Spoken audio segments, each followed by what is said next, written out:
د کاریونې له پیل او د لوی اختر د رخصتیو له پای ته رسېدو سره سم د کندوز ولایت مقام د څارنې او ارزونې کمیټې په دغه ولایت کې له دولتي ادارو څخه یو ځل بیا خپله څارنه پیل کړه.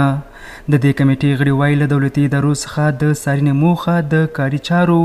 د ښه والي او د ښې حکومتولۍ رامنځته کول دي. دوی د حکومتولۍ د پیاوړتیا په برخه کې د کارکوونکو پر حاضرۍ ټینګار وکړ. هدف د دې نظارت او د دې څار نه هغه دا ده چې کنټرول د حاضري وسي،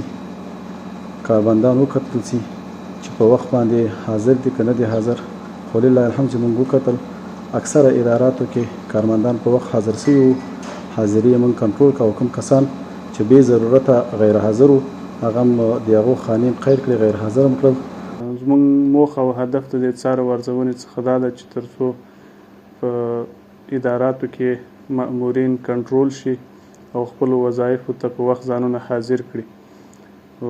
الحمدلله تر ډیره حده پورې مامورین او مسؤلین په اداراتو کې حاضر وو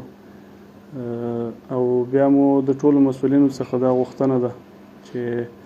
دوی خپل کارمندان او مامورین دې ته وهڅوي چې په خپل وختونو وظایفو ته حاضر شي. په همدې حال کې د فرمانونو د څارنې او ارزونې رئیس مولوي عبدالحلیم حماد وایي چې د څارنې او ارزونې د کمیټې جوړول د حکومتولۍ په لاره کې یو مثبت ګام دی او د ریاستونو د کاري بهیر د پیاوړتیا لامل کیږي.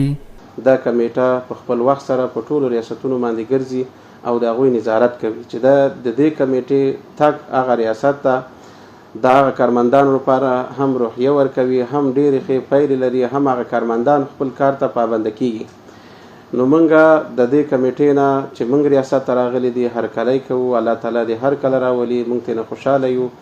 د کندوز ولایت رهبري تل د ملکي خدمتونو د وړاندې کولو پر پیاوړتیا ټینګار کوي چې له مخې د دې ولایت په مرکز او ولسوالیو کې د کارکوونکو لپاره د دندو د ترسره کولو لپاره ښه کاري شرایط برابر کړي دي.